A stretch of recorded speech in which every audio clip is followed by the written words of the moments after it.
Starts now. Good evening. We begin with breaking news. Phoenix police say 3 people are in the hospital after being shot near 91st Avenue in Thomas. These are live pictures from the scene.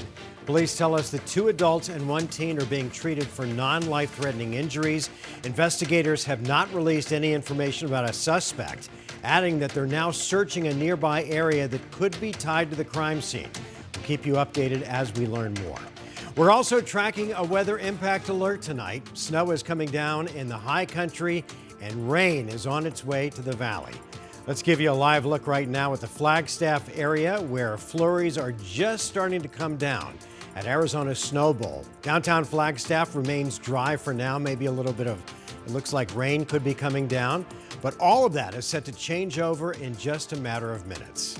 Thanks for joining us tonight for 12 News at 10. I'm Mark Curtis. And I'm Kadiba Devine. As snow falls up in the high country, we're tracking some rain chances for us right here in the valley.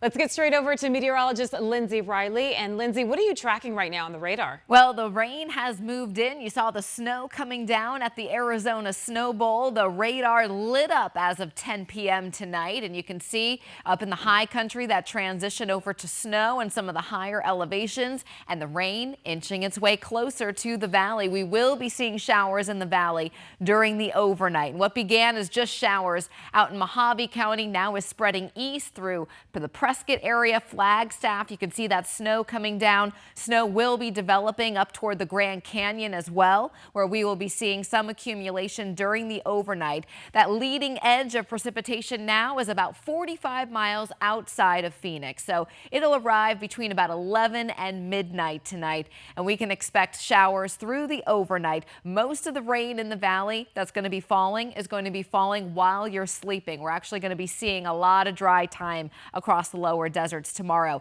Still dealing with some very gusty winds out there, close to 30-mile-per-hour gusts in Sedona, Flagstaff, and close to 40 miles per hour in Kingman. So where we have snow, that snow is going to blow around, and that'll reduce visibility even more. Hour by hour for our Phoenix rain, you can see by midnight we're up to 40% chance, and we'll be at a 50% chance through the 4 o'clock hour, and then dry for the AM drive tomorrow and even for the PM drive. Most areas in the valley, we're looking at about 1/10 of an inch of rain. There could be a couple spots north and east of downtown that localized see a little bit more than that, as you can see toward Apache Junction and Fountain Hills. But as for the Flagstaff area, snow is going to continue through about 2 a.m. and then pick up again around 10 a.m. tomorrow and continue for the better part of the day. So I'll have a look at those accumulation forecasts, and we have 3 rounds of that this week. More on all of that in my full forecast. Karibe. All right, Lindsay, thank you.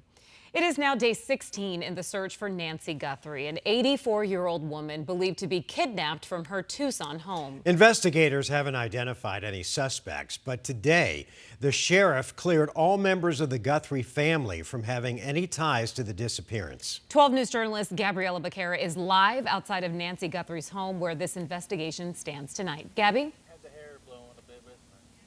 Well, Mark Kribe, investigators are still trying to identify the person who was seen on Nancy's doorbell camera from the night that she disappeared, a person that the FBI has previously called a possible suspect in this case. But while we wait for that person to be identified, the sheriff is now telling us who isn't involved in Nancy's disappearance.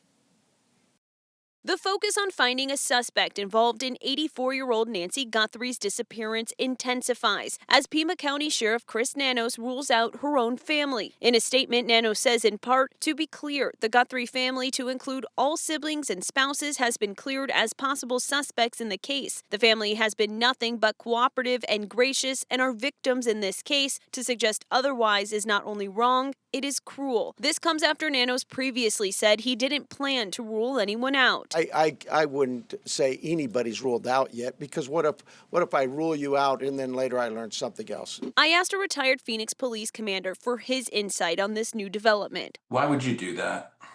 Why would you call them out publicly and say, well, we looked at you, No, you don't do that. You just let it ride out. As the sheriff rules people out, his detectives are also focusing in on the person seen on Nancy's doorbell camera video the night she disappeared, specifically what he was wearing. His backpack is sold exclusively at Walmart, and today the sheriff's department confirms his clothes could have also been purchased at Walmart. It's outstanding that they've identified a primary store where that has come from, because that gives you an investigative path that you can now follow. Jeffrey Hines tells me investigators are likely going through Walmart's surveillance video and purchase records. That is something that gives them something to put their teeth into and just keep digging until they find that one lead that leads them to that suspect. Another possible lead in the case, DNA found inside Nancy's home, which Nanos told NBC News doesn't belong to Nancy or anyone close to her. It's unclear if investigators have since determined whose DNA it is. Also want to look for any family ties, any connective relationships that you get a partial hit, you get something that leads you to something else. And I asked the FBI if they're also ruling out family members as possible suspects in this case, but did not yet get a response. Live in Tucson, Gabriela Becerra, 12 News. All right, Gabby, thanks. People living in Arcadia are on edge tonight after a couple says someone pretending to be their neighbor tried to steal a package. Brooklyn Byler and her partner, Josh Diker, say that someone showed their FedEx driver a fake ID pretending to be Josh. As luck would have it, the driver knows Josh and refused to hand over the package and then alerted the couple. She was very startled, and he pulled out the driver's license, she said, and then showed him that, and it had his name, our address, but his picture. Phoenix police tell us that they're investigating, but so far no arrests have been made. The couple says they plan to keep working with law enforcement until they find a suspect. Tonight, shocking new video from the scene of a deadly crash caused by a wrong-way driver in Tempe over the weekend. A Good Samaritan's meta glasses captured the aftermath in the moment that he rushed in to help. 12 News journalist Maria Stobbs spoke to that man about how it all unfolded. You okay? It was violent. It was real violent. It was 1 o'clock Sunday morning when Peter Harris watched another car get hit head-on by a driver going the wrong way on State Route 143 in Tempe. So you don't see a black car coming the opposite way. I had to make sure I didn't crash into them. There was engines and pieces of cars flying everywhere, debris. Right away, Peter pulled over. That's not one of those situations where you just sit, call 911 and wait for the ambulance. They needed help immediately. His meta glasses recorded Is anybody in there? Hey! as he and another driver ran toward the wreckage. Here, you gotta pull it from around his neck. I couldn't pull him out because he had a seatbelt on, so I had to end up reaching around, unbuckling him, and I was able to get the door open, even though it was mangled and bent pretty good. We got the door open, pulled him out, and I drug him to the side of the road so to get him out of danger way. Is anybody else in there? Then they rushed to the other car. Peter started CPR, doing everything he could before paramedics arrived. It's a little hard looking back, just knowing that I wasn't able to save the second driver. DPS says one person died, the other driver is seriously injured. It's unclear if the wrong-way driver was impaired, but Peter is sending this message. Don't drink and drive. Take a Uber, take a Lyft. They're there for a reason. Give them people 5 stars and a nice tip and get home safely. In Tempe, Maria Stobbs, 12 News. Maria, thanks. Tonight, the story of a Valley family dealing with heartache and loss. A lot of us don't like to talk about death. It can tear us apart, and saying goodbye to a loved one is often the hardest thing that any of us ever have to go through. But in this case, it was not only death, but also a betrayal of trust and traditions buried. They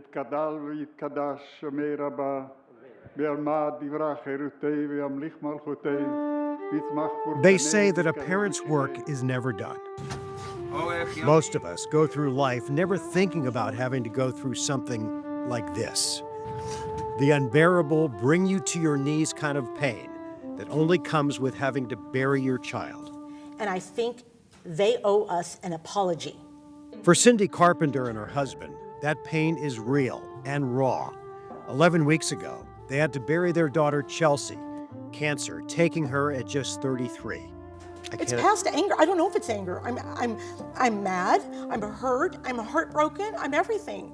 Making their pain even worse, they were told they wouldn't be able to bury their daughter in the traditional Jewish manner.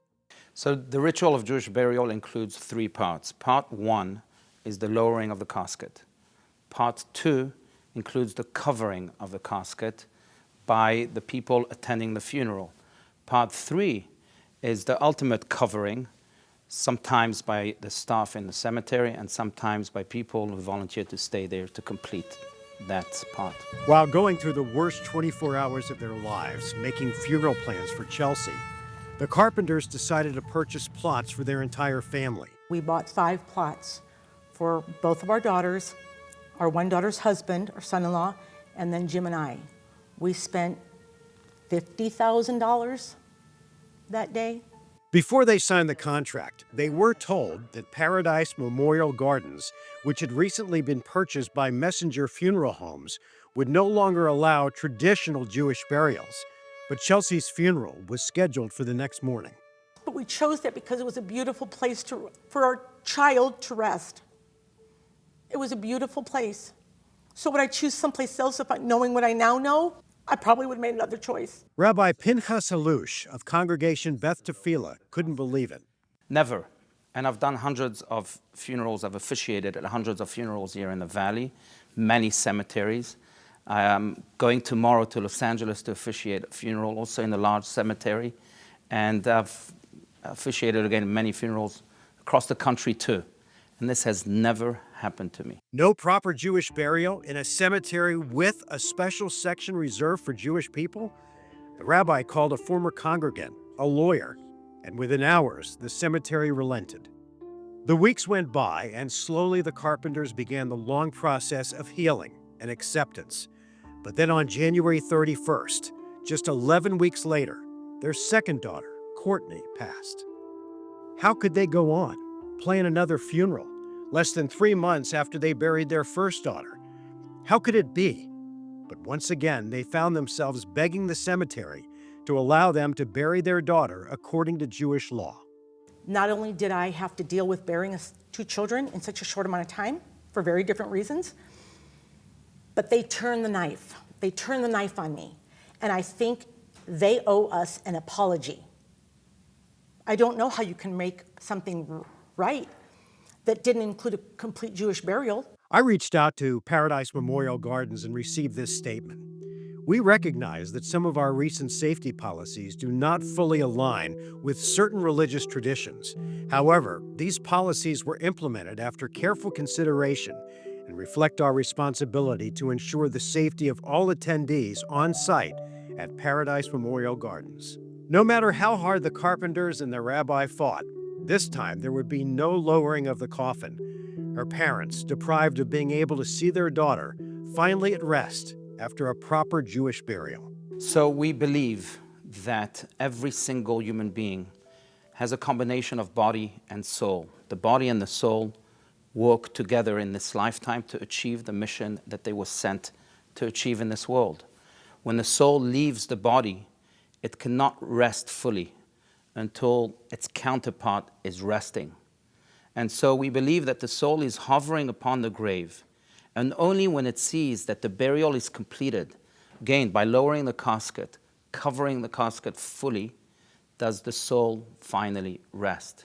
So it is extremely important to fulfill that because it brings comfort to the soul, and knowing this, it also brings tremendous comfort to the family.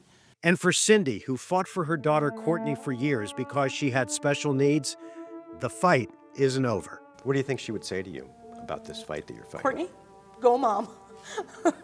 Go mom, because I've done it all her life. It's such a tragic situation. And again, technically, the cemetery did nothing illegal. But if you own a cemetery plot there and you want a Jewish burial, you should probably reach out directly to them.